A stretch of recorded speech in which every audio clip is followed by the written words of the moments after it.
Because basically a lot of times we're Catholic, but like it's kind of annoying, you know?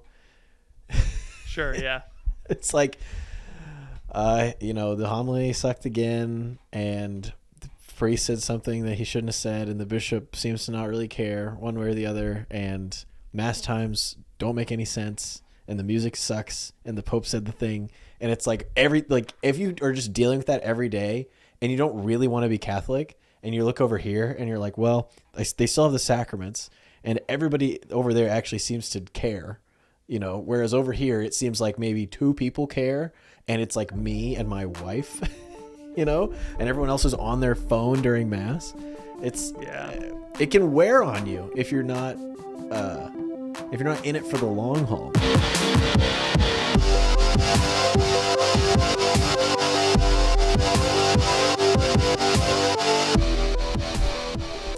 Welcome to The Crunch, the only Catholic podcast bringing you the latest and greatest on all of the woke right and alt left memes that you need to stay up to date with.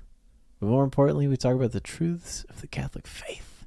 Patrick, that's your name, and my name's Ethan. Yeah. Welcome to the show. I was hoping you would say, welcome to The Crunch, the only podcast to declare martial law for one day. Yeah, that was crazy. I forgot about that news story happened so fast that I already forgot that South Korea. About it. That was their January 6th. It was like a thing that happened for a day that impacted nothing ultimately. But they're probably going to talk about it forever. Do you think that the K-pop groups are going to have to like kneel in remembrance of like they're going to like put on because that one guy got rotated. They're going to put on American flags. They're going to do something that's like completely outlandish. Yeah, they're gonna kneel. Man, that picture of Nancy Pelosi. Yeah. Did you see the soldier get rotated by the journalist? You see this? There was the only video I saw of the South Korean martial law incident, as it's coming to be known, is there's a soldier decked out in gear, what I can only assume to be. We'll call it the Korean conflict. Yeah, the Korean conflict, present day. And he goes up to this crowd of people. They're all holding up their phones, and they're all going, you can't, they're chanting, no justice, no peace type thing. And the soldier goes up, and the guy in the crowd just grabs his arm and spins him around and pushes him back. And the soldier just kind of like gives up. He's just like, yeah, I'm not really going to enforce this. Dang. He got rotated. It was so funny. The trick about martial law is you have to be willing to cap a guy. Exactly. You can't.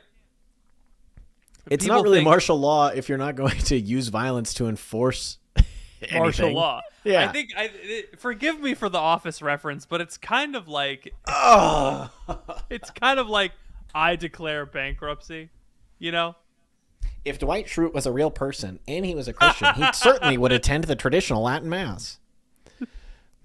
I think Mad Trad Dwight Schrute is something that Life Teen did 10 years ago. That's a real bit that they did.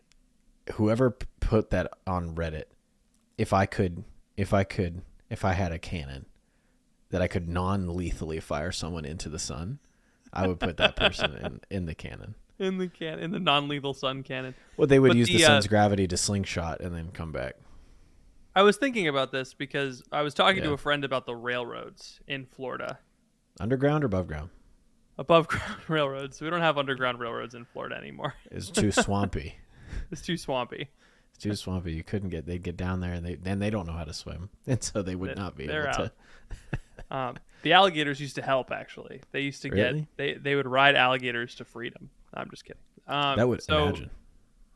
So my friend and I were talking about the railroads in Florida. Mm-hmm. And how much of a raw deal cities get with the railroads because they have to maintain the railroad crossings. Oh, yeah. Because the roads were there second. Like the railroads were there first. And the only reason why the towns exist is because of the railroads were built there. Mm-hmm. And so my friend was like, yeah, every railroad company, or at least the Florida East Coast Railway, the Florida East Coast Railway has contracts with almost every city in Florida in perpetuity, granting them land rights to basically everything surrounding their tracks, which is just crazy. And He was like, yeah, we can't do anything about those contracts. And I was like, yes, you can. You totally can. The thing is that they're too like I was thinking about this. So I was like, wait a second, contracts mean nothing. Like we could just come and be like, hey, you don't have that anymore. You don't have those contracts anymore. Mm-hmm. But there's something about the railway that the railroad companies that are powerful, like they have lobbying groups and they have allies that are powerful. They have money behind them, that sort of thing. It reminds me of that plus the Korea thing. It just reminds me of when we think about politics in our country, we're very like Dungeons and Dragons. Like, well, technically, I have a +5 social contract, so that means that my checks and balances outweigh, and we can use the Supreme Court to overturn Roe versus Wade, and that way we can. It's like, it's not. That's not real politics. Yeah, real politics is when you tell the soldier to cap the journalist, will he do it? Yeah. Right. Yeah. When you hire the hitman to assassinate the healthcare CEO. Of United. That was crazy. I saw that video, and then after I saw Toivo's tweet that was like, you probably shouldn't watch videos of people getting shot. And I was like, dang it, I've let him down. Probably. I feel so bad. But I saw it before. I didn't even really know it was going to be that type of video. I just saw it I was like, oh, cool. A closed circuit. I wonder what type of wacky things are gonna happen, because usually it's like, oh, a guy walks out of a coffee shop, gets hit by a bike, in Steubenville, Ohio. Those are great. I love that's those. That's what I'm used to seeing. And then it's a man with a silencer killing a CEO. Killing him, shooting a man in the back of the head. That's real politics. That's how things are sorted. That's how things usually get sorted in the rest of the world. It's a very American thing to be like, I'll sue you. Which is good. It's not I'm not saying it's a. I'm not saying we should go back. We live in a hyper-litigious society as opposed to a hyper-violent society. Yeah, it's like genuinely, it's better. It just I'd rather have the trade-offs of the hyper-litigious society than the trade-offs of the hyper-violent society. Certainly. Fair. There are some downsides to the hyper-litigious society. For example, your punishment could be 30 years in a box. But that's only if you are speeding or something. That's only if you have 2 grams of marijuana. Yeah. It shows intent to sell. I think there are crimes that warrant being in a box for 30 years. I think that most crimes that warrant being in a box for 30 years warrant the death penalty, actually. You think we should just kill people? I think if you're going to put someone in a box for 30 years, you might as well kill them. That's basically what you're doing. This is a great best man speech that you're writing right now. Thank you.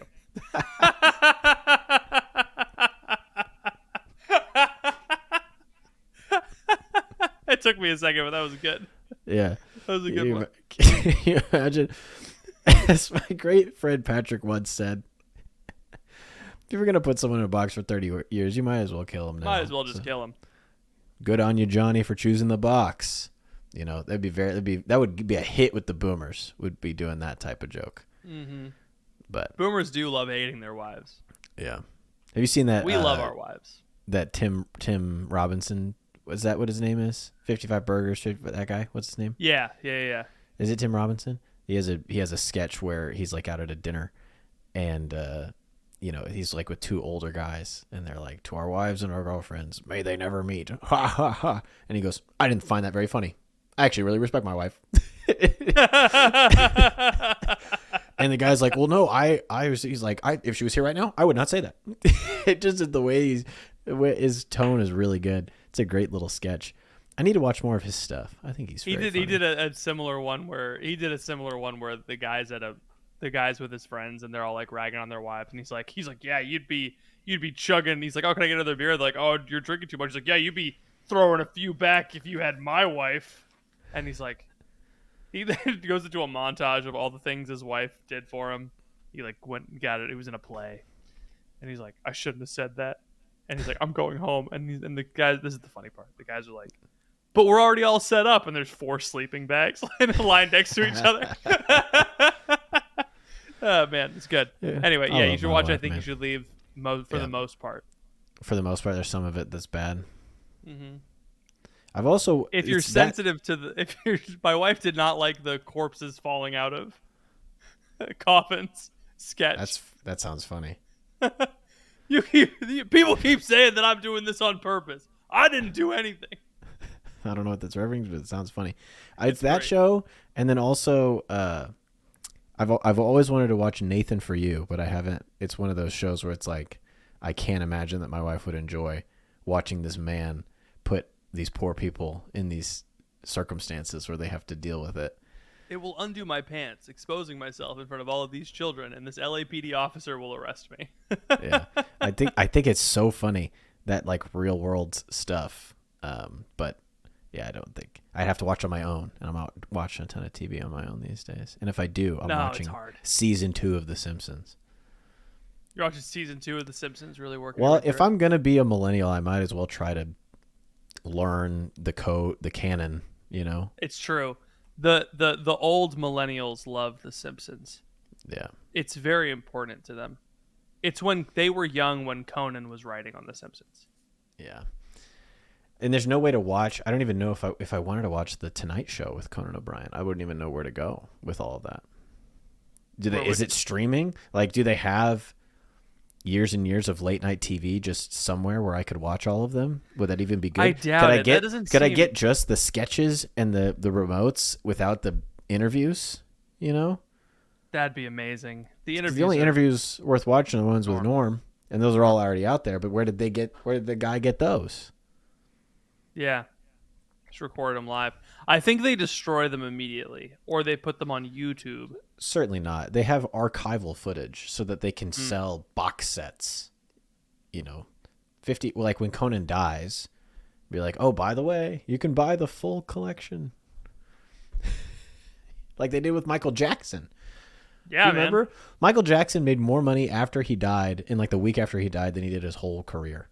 That's Because insane. they came out with all of his music, but it was white. It was on a white box this time instead of on like an old gray box. Because he's dead. Yeah, my parents bought that Michael Jackson CD. You guys know what I'm talking about. After he died, He I died think at the we all had perfect that. time. He died right before streaming music became popular. Mm-hmm. You couldn't people were downloading music illegally Yeah, when he died, but people didn't really know. Not too many people knew how to do that. So right. to buy CDs. And we weren't nearly as sensitive to child sex crimes in 2008 as we are now, I think. Which is strange, because it's not like Spotlight came out in 2008. I think. Did No, it? Spotlight Yeah, came it out did. in 2015. 15. Yeah, I think so. I could be wrong. That about explains that. a lot, actually. It does. 2015 American biographical drama film directed by Tom McCarthy and written by McCarthy and Josh Singer. I still haven't seen it. But no, because we didn't know about Diddy and we didn't know about Epstein, Jeffrey. It's true. All we knew was like that he had a Ferris wheel in his house or something. Uh-huh. And like he called it Neverland and he did that weird thing with his voice. And everyone was kind of like, all right. All right. But Billie Jean was pretty good. And yeah. So it's The like when people anti-gravity talk about- shoes was kind of cool. I saw a tweet that was like OJ's looking down on XYZ situation. And somebody replied, was like, I don't think OJ's looking down. I think OJ is looking up. And the guy goes, but he rushed for 2,000 yards.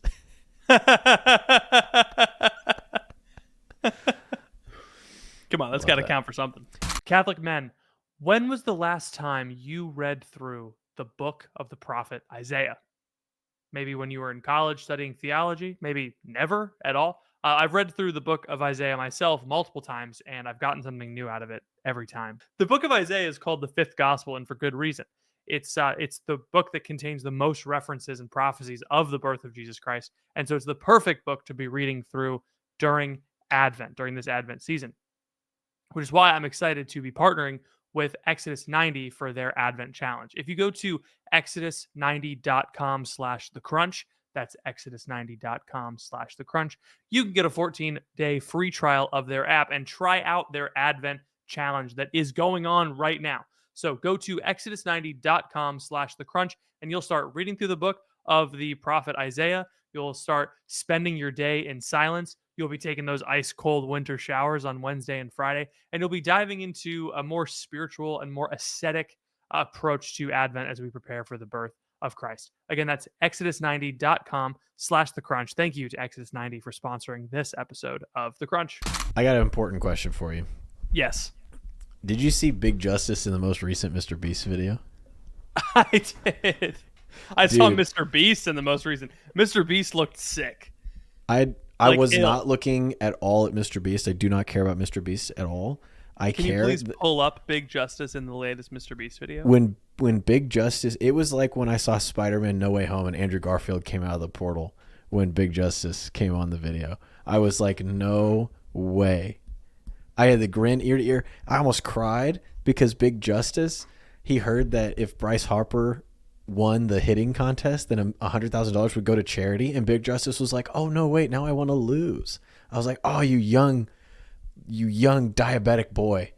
You're so kind and generous. You want the money to go to charity. And then he wins. He beats Bryce Harper in the he home gets run derby. $100,000? He won $100,000 and he cried. He was so happy. Big Justice. Big Justice? That's amazing. Yeah, it was an incredible I've checked out of a lot of MrBeast videos, but I watched this one because I saw I had like Ronaldo and Tom Brady and all these people, and I was like, okay, that's kind of cool.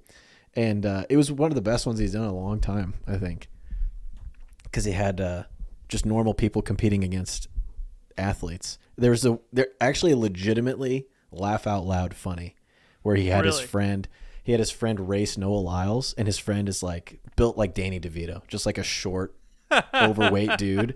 And he was so funny. Like, he was legitimately like a funny guy making fun of himself because he knew he was, short and fat, and he was racing the gold medal sprinter. And it could have been like awkward or cringe, but he picked the perfect dude. And I was like, finally, some real comedy, on the world stage. That's all I care about.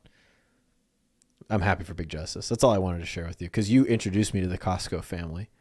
I did.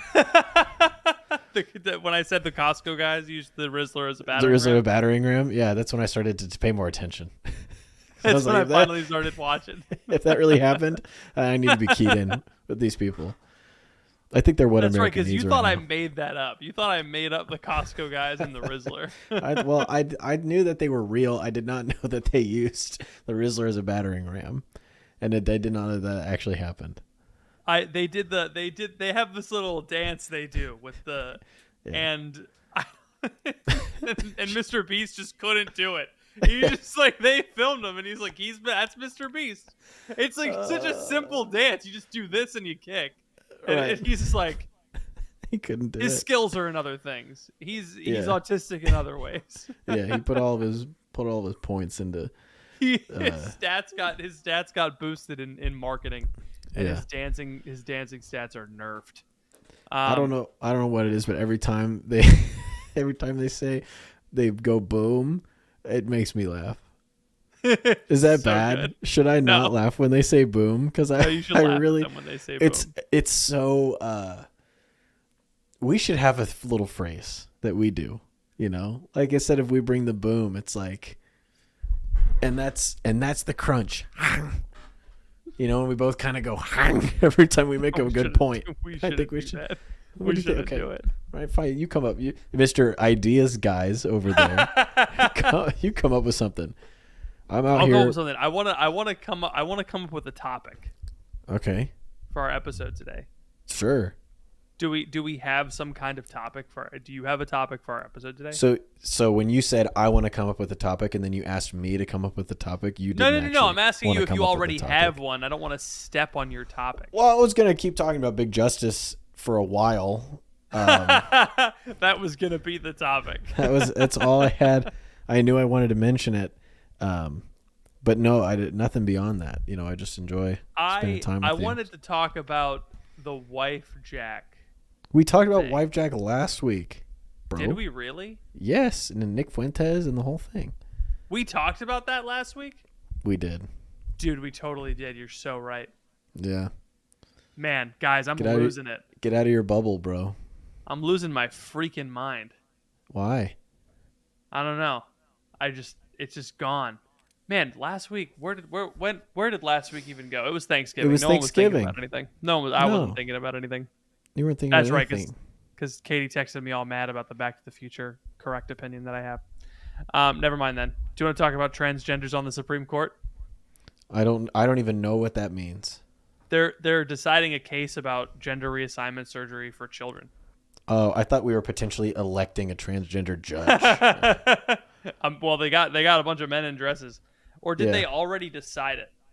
Sotomayor was like, you know what? I'm feeling a change. More like Sodom. Never mind.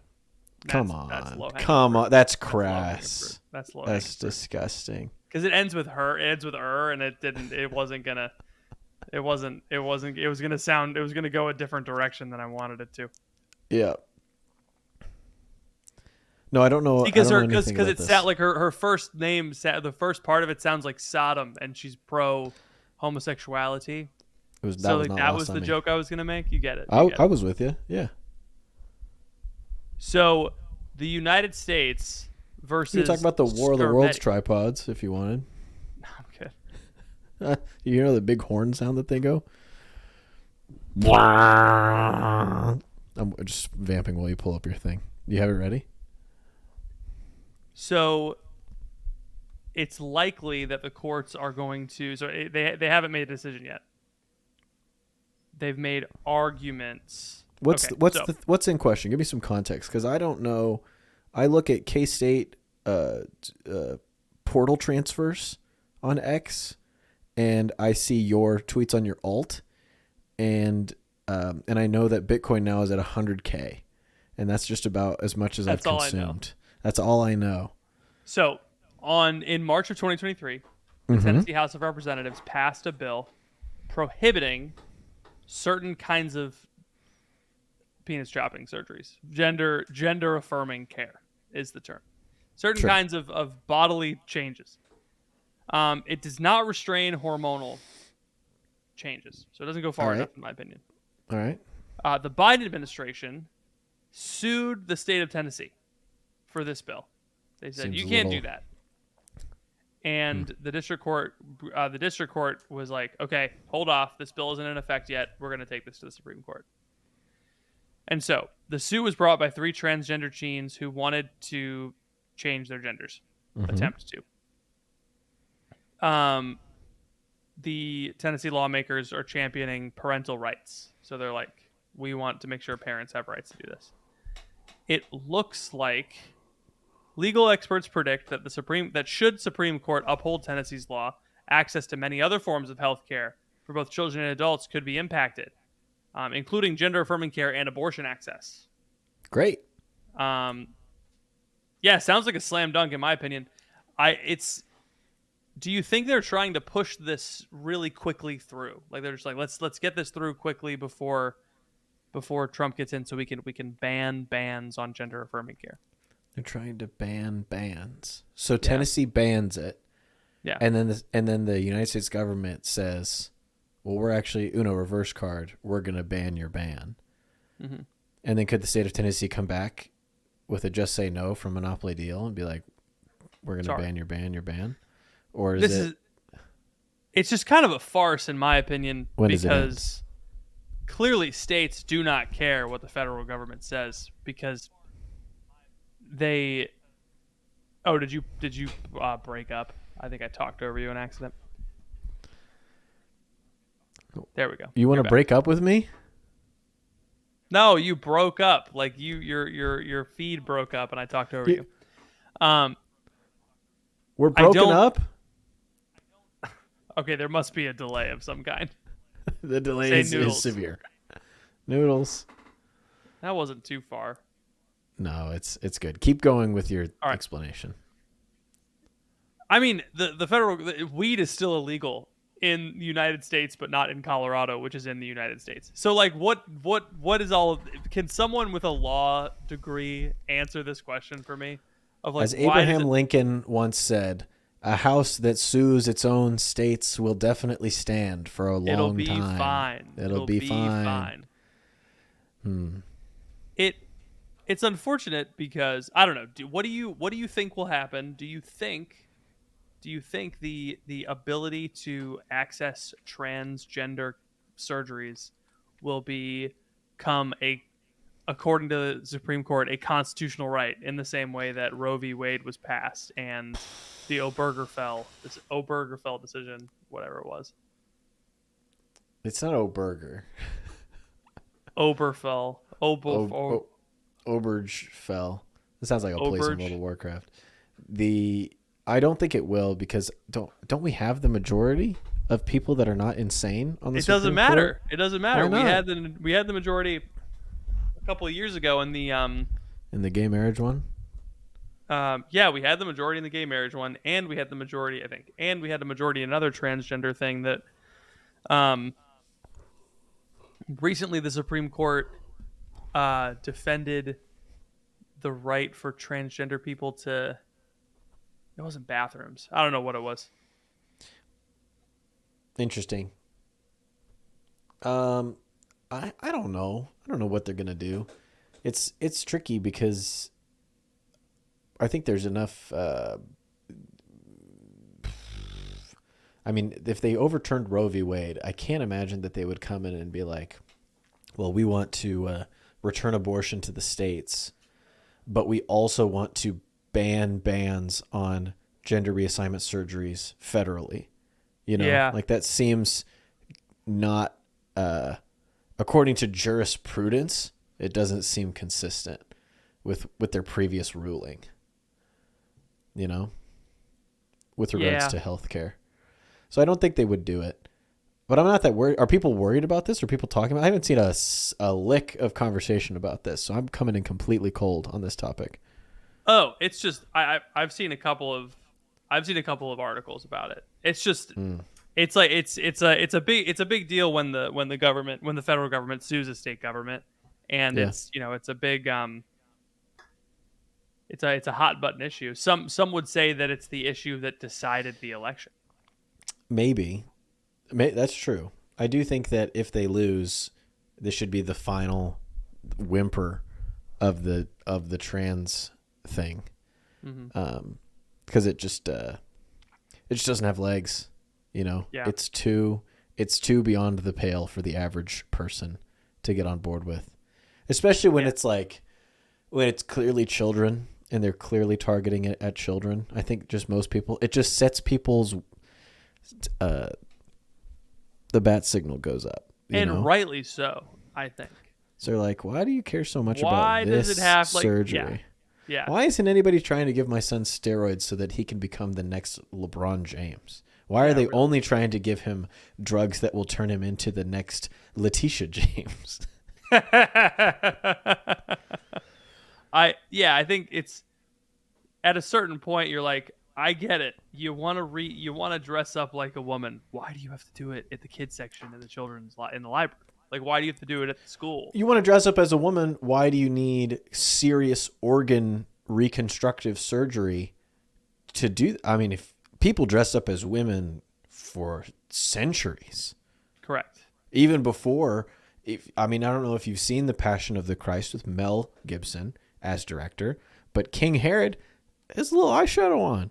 You know, yeah, he's got man. a little, you know what I mean? So it's like, I don't know how accurate that is to how we went to Israel and they didn't talk about We went that. to King Herod's house. We went to King Herod's house and they did not mention that he maybe on occasion had a little eyeshadow on. I asked the tour guide and he said, Did you really? no, I didn't.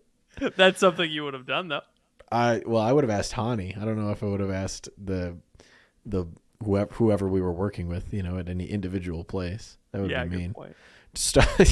Stopping the Orthodox priest that's yelling at me in the Holy Sepulchre. Be like, I have a question. Dude, speaking of the Orthodox, I withheld my my dunk on Twitter, but Yeah. I'm gonna say it here because I actually found it. Someone said there are Orthodox churches all over the world where you can go and you can worship, and I'm like, yeah, that's like technically true, but I was like, hold on a second, how many Orthodox churches are there in the world? And it's about tens of thousands. So it's about, like, they say 30,000. Do you know how many subways there are in the world? 37,000, actually. There's more subways in the world than there are Orthodox parishes? churches. Do you mean individual subway cars Or Subway trains or Subway systems? What do you mean when Subway you say Subway? sandwich shops. Oh, Yes. I thought you meant the transportation thing. I was like, that's a weird thing to compare it to. Subway sandwich chain, yeah. Wow. How many? There's more Subway sandwich shops than there are Orthodox parishes, and so I was gonna post those two Google search screenshots together, but I don't like when Luigi gets mad at me on Twitter. Yeah, he's I like nice him guy. as a person. He's a nice guy. He's clear. He could beat both of us up. I don't know. I've seen pictures. I think he's short. I think he's the big buff one, or maybe Mario is the buff one. I don't know. Doesn't matter. I think it's. Did you see that article from I think it may be the Times or the Post that was a bunch of people are converting to Orthodoxy. Young men are converting to Orthodoxy. No, I don't know. I did see that. I think that might be a better topic, actually. Yeah, let's see this. Young men converting to Orthodoxy. Let's see. The New York Post. Young men are converting to Orthodoxy in droves, leaving traditional churches for masculine Orthodox Christianity. Chat GPT. Ben Christensen. I know, right? Droves.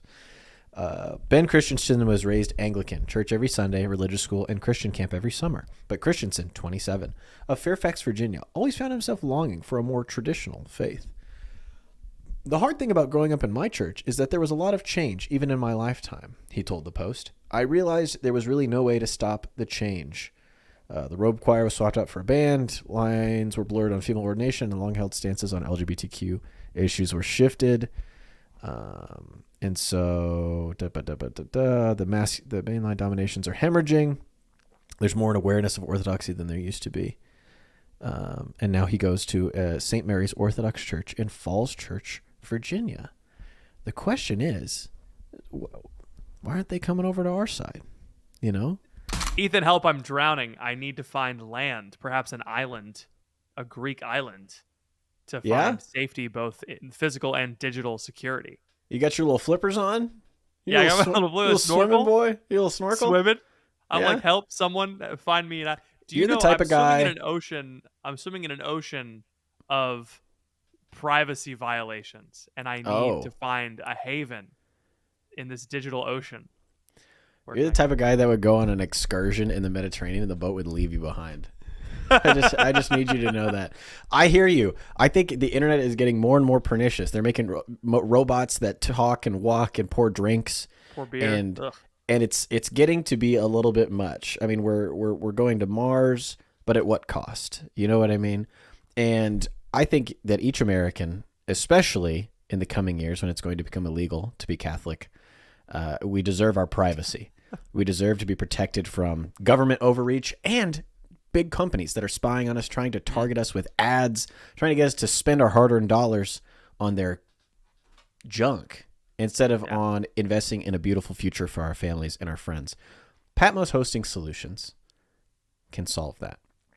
Not only do they protect you from big tech, not only do they provide a one-of-a-kind integrated hosting solution for your business, for your website, for your platform, whatever it is you need, but they will never censor you. They'll never take your data.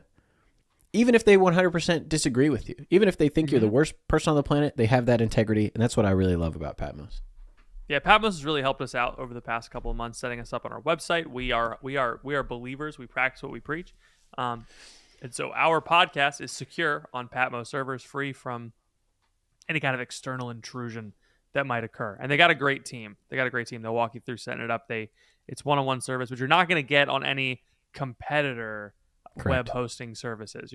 You go to your whatever, your Wix space or your Wordly, whatever. They're not going to host your web. They're not going to walk you through hosting. You're going to have to set up some kind of nonsense. They're going to walk you through it. They're going to help you out. They're great over there. If you tell them that we sent you, you get 10% off. Go to patmos.tech. Let them know that we sent you. Thank you to Patmos for sponsoring this episode of The Crunch. Going from Anglicanism to Orthodoxy is kind of like, hey, let me get oh no, the Titanic is sinking. Let me go on this other ship that's been sinking for longer. You think the Orthodox are sinking? I think the sacraments are holding them together. is that not true for our church that we're in? Yes, it is true. So, what's your But beef? it's very clear where, in my opinion, I I often get accused of this on Twitter of like, that's popular opinion fallacy. I don't think that's the case. What I'm about to say, I don't think it's popular. I don't think it's popular opinion fallacy. There are Way to more. preempt your argument before you make it. Yeah, I know, right? There are more Catholics than Orthodox by like a factor of 100 times. Yes. That's crazy. Sure. The difference between the number of Orthodox, and they're not even united with each other. So like that's being extremely generous with giving them, you all get to be together. There are just billions of us, and there's hundreds of thousands of them. And so it's clear where the Holy Spirit is, like because like God was like, I'm gonna send my church to all nations, and the Catholic Church is like, cool, we're in all nations, and the Orthodox Church is like, well, we're the Russian Orthodox Church outside of Russia. It's like, what does that mean? What we're the Ukrainian Church. That's us. We have we're kind of connected to the others, but it's just the Orthodox Church is very segmented, and it by definition can't grow to the scale that the Catholic Church can. I mean, if you look at Catholic churches today, it does look like by definition they are incapable of growth. Also, depends on where you look. That's true. So this is, I'm hesitant to give it up to the schismatics. I think we as Catholics are too quick to give it up to the schismatics. We as Catholics believe that we cannot give it up for the schismatics. Yes, it's. For example, I hear this all the time. Protestants really know their Bible. Is that true still? Is that still true? Because I post Bible verses sometimes, and they're like, where did you get that? Where is that in the Bible? St. Paul, man. St. Paul, man. Yeah. Come on. Like it's and so like, Protestant churches are much more welcoming than Catholic. Are you sure? Is that true? Because the stereotype is the opposite if you're for people that are outside of Christianity in general. And so like I told you this already. It's the Michigan bias, right? I think I've already talked about this bias? I talked about this on an episode of The Crunch. Maybe it was the bonus show. But it was the on a scale of 1 to 50, where does Michigan rank? Where's Michigan fall? Yeah. Yeah. And if you think of Ann Arbor, it's whether higher. whether you think of Grand Rapids or whether you think of Ann Arbor, whether you think of Detroit. And so it's like when you think of, are the Protestants welcoming, do you think of the Westboro Baptist Church, or do you think of the nice friendly Elevation Church? Like the Protestant churches are successful. Do you think of the Lutheran church down the street that has 10 people every Sunday, or do you think of Hillsong? What do you think of when you think of Protestant? And so the same is true with Orthodox. It's like the Orthodox Church is very beautiful and very traditional. Okay, cool. Do you think of the Hagia Sophia, or do you think of St. Anthony, which meets in like a strip mall, which still happens because the Orthodox are small. They don't have a lot of money. So it's like they got drywall and they got the little windows, Anyway, I don't know. I need to see the numbers to be like droves. Psychologist and author Jordan Peterson, who has developed a massive following among young men, told the Post he's noticed a growing number of Gen Z boys trending towards Orthodoxy. Don't observe those boys too closely, Jordan. We all know what can happen. In part, he theorizes because tradition makes it unquestionable. Unlike a Protestant service, which is much more dependent on the preacher, you can't criticize an Orthodox service. It's like going to a ballet and saying, "What's going on here?" Well, that's a stupid question, Peterson told the Post. It's as best I can do on short notice. That was actually that. The tenor wasn't there, but the cadence was the cadence. perfect. The cadence. I know. I got the cadence right. I got to work on dialing in the. It's a lot like a Trump impression, actually. There's just a specific je ne sais quoi that only Shane Gillis can quite replicate. But yes, I think he's right in the eternal of the I do think it's funny that the Protestants are converting to the Protestant version of Catholicism. It is unfortunate that for this article they picked the most Orthodox looking guys that you can find to put images in here. It's like, however, the other main problem is that converting to Orthodoxy is a very Catholic thing. Let me explain. Please. The Orthodox do not have a storied tradition of evangelization. You don't have Orthodox monks going across the Atlantic Ocean to the New World for good reason, or even spreading up into Europe, or going down into Africa, sub-Saharan. Like, you know, there's Ethiopian Orthodox, but that's because they were there first, right? You have to be. That's where the Ark of the Covenant is. Yes, Orthodoxy is very generational. You are born Latvian Orthodox, you know, like you're born Latvian Orthodox, and there you stay. Yeah, and very the few whole people... episode of George converting to Orthodoxy is so funny because all they do is they give him some books to read, and then he wears an alb and holds a candle. That's all he does to convert.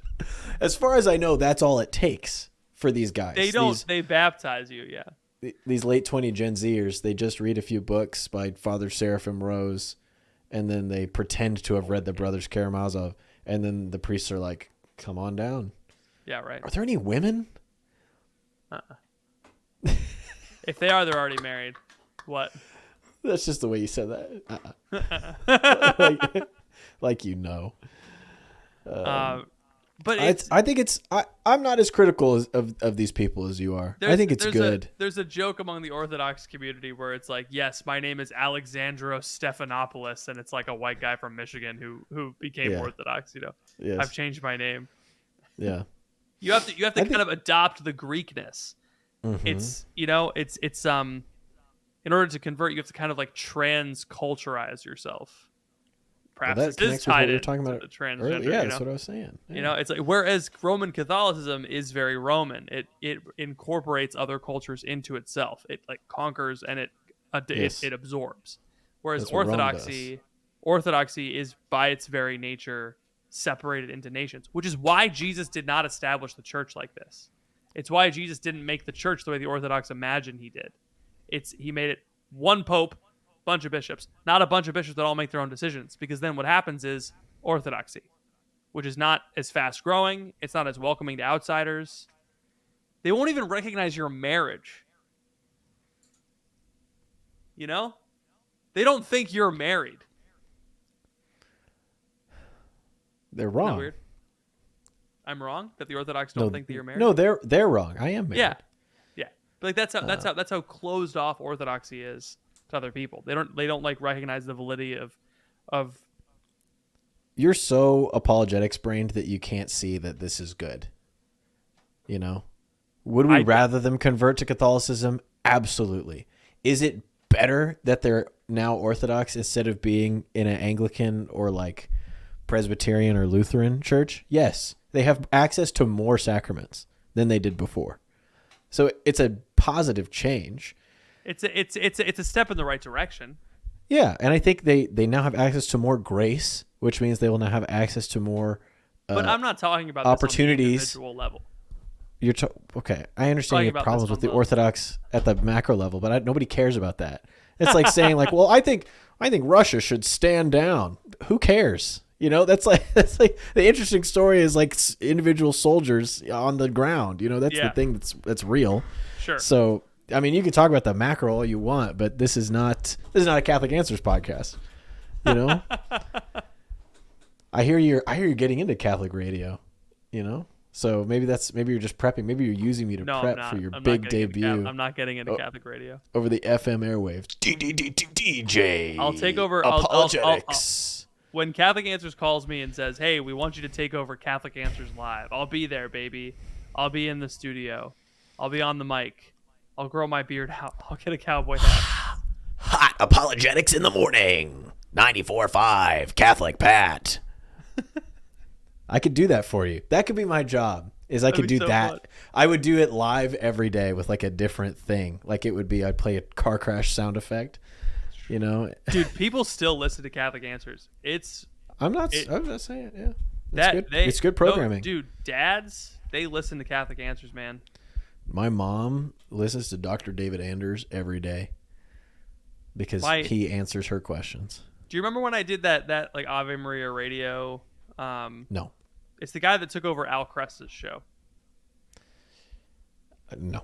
So Al Cresta, he was the drive time EWTN radio Catholic radio host. He died. Someone took over his show. They DM'd me and said, "Hey, we want you on the show." I went on the show. Did not know who this was.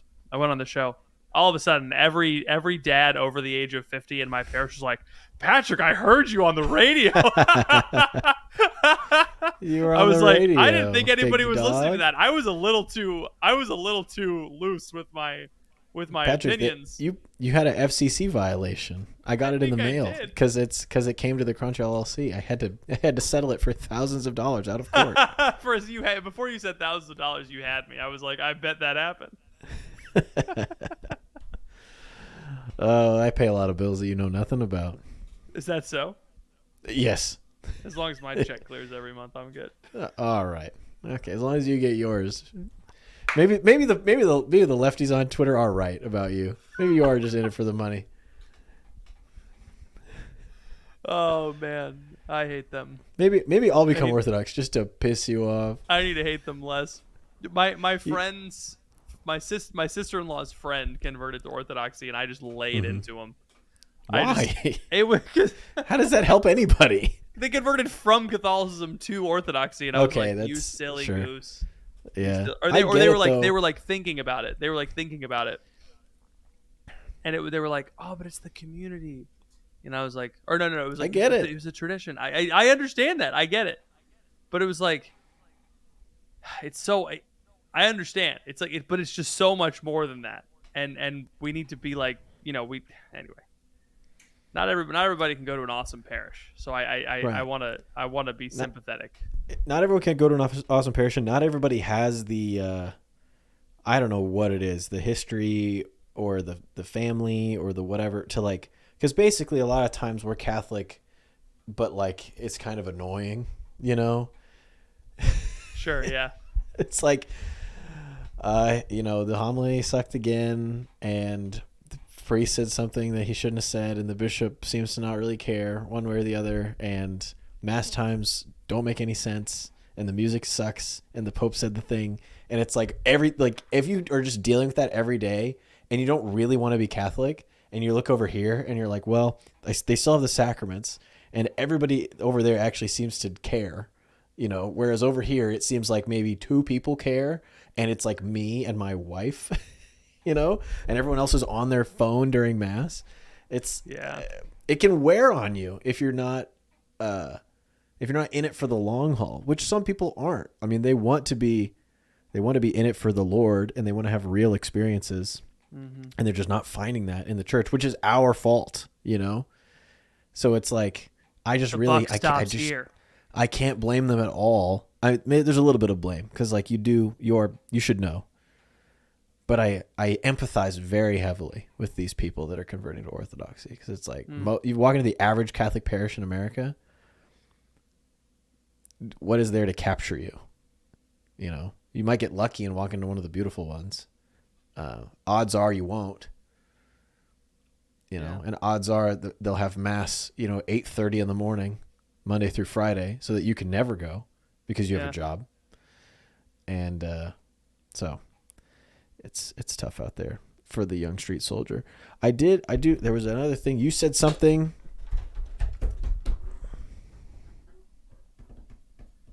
Sympathy. No. Anyway, not important. It's good thoughts. I think we should wrap up. Yeah. Do the bonus Much show. love to my ortho homies out there. Yes. The true middle children of the Christian world. Everyone dotes upon the Protestants and envies the Catholics, but it's truly the Orthodox that get forgotten, and that's a hard place to be. Yeah. And they're going to reunite with Rome eventually. It's all just a matter of roads. time. and whatnot. Except for the Russian state church. That's a bummer. Yeah. Never gonna We'll happen. talk about what all of this means in the context of what's going on in the world with Russia, UFOs, the millennial reign of Jesus. I found a 200-page Google Drive document on X by a guy who thinks we're in the short season of Satan that's coming to a close, and UFOs are going to be the reason that it all kicks off in the Arctic. Keep your eyes out, everybody. So if you want to hear about that, tune into the bonus show. Say that? All right. I skimmed it. I threw it into ChatGPT and said, "Summarize, please." Actually, it's not a bad idea. Hold on. Let me do that. It won't do that unless you pay for it. It won't summarize. The 200-page book. I do pay for ChatGPT with the Crunch card. Hey, I use it for email stuff. I promise. I could use that too. Sure, by all means. If there's a software subscription that you want to get that you would use at all to help you with this podcast, I use it to help analyze data. I download the tweets. I say, analyze the tweets. Tell me which ones perform the best. Give me a list. Can we use the same ChatGPT? Or would that get confusing? No. I think as we age, we need to stop sharing accounts. I think we need to grow up and pay for our own accounts. You can have seats on an account. That's what I'm asking you. I don't want to sit anywhere near you. I try to make sure when we have a software subscription, we have one account, so there's one payment. Yeah, that's a good point. And the access has two separate logins. Like Thrivecart now, we can log into. That's true. That's true. After a year. Anyway, if you want to hear about the Google Drive document that I read, 200 pages about Hyperborea and the lost civilization of Tartaria, go to patreon.com/thecrunch. I'm so excited for this bonus podcast. Actually, I want to hear more about this. $10 a month and up, and you'll hear the secrets of the universe. Ethan found Atlantis, and he wants to tell us about it. I think I know where it is. If we just could get a team together. I didn't find it, but if I could get a burro, I will go down there and I will see it. I need a team of an Italian guy who runs a flower shop who blows things up, and a big buff black guy who's a doctor, and a sassy mechanic Latina. And I also need a disgusting guy named Cookie to make me slop and drool. And I also need a beautiful Atlantean woman to take me under her wing and teach me the ways of the crystal. That's all I need. What is this from? Have you ever seen the movie Atlantis, The Lost Empire? I haven't. You haven't? Dude. We might not even do the bonus podcast. We might just watch it and commentate on it tonight. And I'll have 2 fingers of whiskey, and I'll show you this beautiful film that you've never seen in your life. All right. No, we won't do it another time. All right. Thank you for listening. Talk to you later. Bye.